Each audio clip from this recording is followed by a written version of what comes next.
జూబ్లీహిల్స్ ఉప ఎన్నికలు దగ్గర పడుతున్నటువంటి వేళ బీఆర్ఎస్ రాష్ట్ర వర్కింగ్ ప్రెసిడెంట్ కేటీఆర్ పైన, అదే మాదిరిగా జూబ్లీహిల్స్ ఉప ఎన్నికల అభ్యర్థిని మాగంటి సునీత పైన మాగంటి గోపీనాథ్ తల్లి మహానంద కుమారి చేస్తున్నటువంటి వ్యాఖ్యలు తీవ్రమైన ప్రకంపనలు సృష్టిస్తున్నాయి.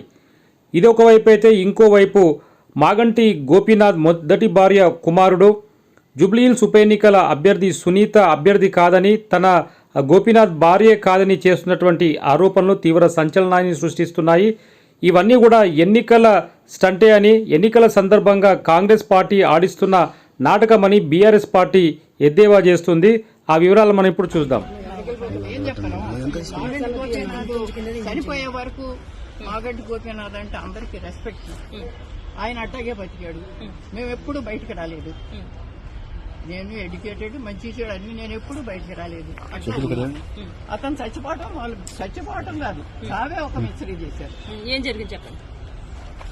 ఇది అంతా మరి కేటీఆర్ గారి వల్లే జరిగిందని నేను జవాబు ఆయనే చెప్పాలి నాకు. ఎందుకంటే ఒక హాస్పిటల్లో ఉన్నాడు, చచ్చిపోయాడని కొంతమంది అంటున్నారు. చూడనివ్వట్లా, పంపించలేదు. స్టాండర్డ్ గా ఆ తల్లి అన్న వదిన రాకూడదు లోపలికి, ఎక్కడికి రాకూడదు, ఐయూసీ ప్రెమిసెస్ రాకూడదు. వస్తే ఏమవుద్ది తల్లి వస్తే తర్వాత అక్కడ ఉన్న వాళ్ళకి కూడా ఏమి ట్రీట్మెంట్ జరుగుతుందో వాళ్ళకి చెప్పొద్దు. అసలు జబ్బు చేసిందే నాకు తెలియకుండా హాస్పిటల్కి తీసుకెళ్ళిందే నాకు తెలియదు. ఎవరో హాస్పిటల్ తెలిసిన ఆయన ఫోన్ చేసి బాబు వచ్చేసాడట అని, పెద్ద బాబు ఏంటి ఏంటంటే వెళ్తే రానివరే. అలాగే ఇప్పుడు కూడా వాళ్ళ కొడుకుని కానీ మీరు ఎందుకు చనిపోయినప్పుడు ఎందుకు రాలేదని చెప్పి అయితే అడుగుతున్నారు. భార్య ఎందుకు రాలేదు, కొడుకు ఎందుకు రాలేదు, గోపీనాథ్ గారు చనిపోయినప్పుడు ఏ కారణం చేత వాళ్ళు రాలేదు? వాళ్ళు ఏ కారణం చేత రాలేదు, మరి ఊర్లో ఉన్నదాన్ని అన్నీ.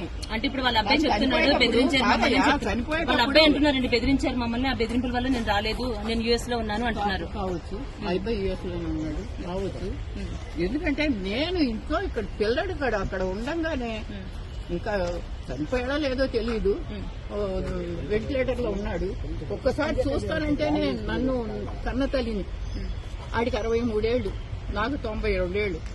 ఏమ్మా చివరి దశలో ఇటువంటి బాధ వచ్చింది ఏంటి? పిల్లాన్ని చూస్తానంటే చూడలేకుండా చేసి 3 రోజులు మరి వెంటిలేటర్ లో అట్టు పెట్టారు. నాకేంటి డాక్టర్స్ రావచ్చమ్మా అంటే నాకు తెలియదు కదా, ఆశ అనమాట. వస్తున్నా అక్కడే పడినా. ఈ కేటీఆర్ గారు ఒకసారి వచ్చారు. వచ్చినప్పుడు అయ్యా నన్ను ఇటు రానివ్వట్లేదు, కొంచెం చెప్పాయంటే గమ్మని తలుపు మూసుకుని వెళ్ళిపోయాడు. కానీ అయ్యో వస్తాను చూస్తాను ఏంటమ్మా అని మాట కూడా అడగల ఆయన. వచ్చాడు, వచ్చి వాళ్ళతో మాట్లాడాడు. పైకి వెళ్ళి వాళ్ళు వేరే రూమ్ లో ఉన్నారు, మాట్లాడు అక్కడ పరిగెత్తారు. ఏంటంటే లిఫ్ట్ లో కేటీఆర్ ఉన్నారు, నేను కూడా ఆ లిఫ్ట్ లో ఉంటాను. అయ్యో ఏం చెప్తాను, కొంచెం చూడండి ఇస్తాడే పోనని ఆశమ్మ ఏం చేయాలి అన్నదా ఆశతో పరిగెడితే ఆగమ్మ లోపలికి వెళ్ళి వస్తాను, లోపలికి వెళ్ళి ఇంకో దారి నుంచి వెళ్తున్నాడని అసలు విషయం చెబుతామని గౌరవ పరిగెత్తా. పడదాను ఈ వయసులో పరిగెత్తే గమనం తలుపు చేసుకున్నాడు.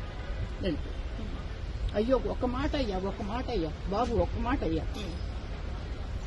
వచ్చారు. మరి ఆయన వచ్చే వరకు ఈ చనిపోయిన బాడీని ఎందుకు కట్టి పెట్టారా అన్నది ఆయనకి తెలియాలి. ఆయన వచ్చిన తర్వాత ఎందుకు డిక్లేర్ చేశారా అని ఆయనకి తెలియాలి. నాకు తెలియదు కదా. ఈ కేటీఆర్ సమాధానం చెప్పాల్సిన విషయం. ఎప్పుడు చనిపోయారు అన్నది క్లారిటీ లేదు.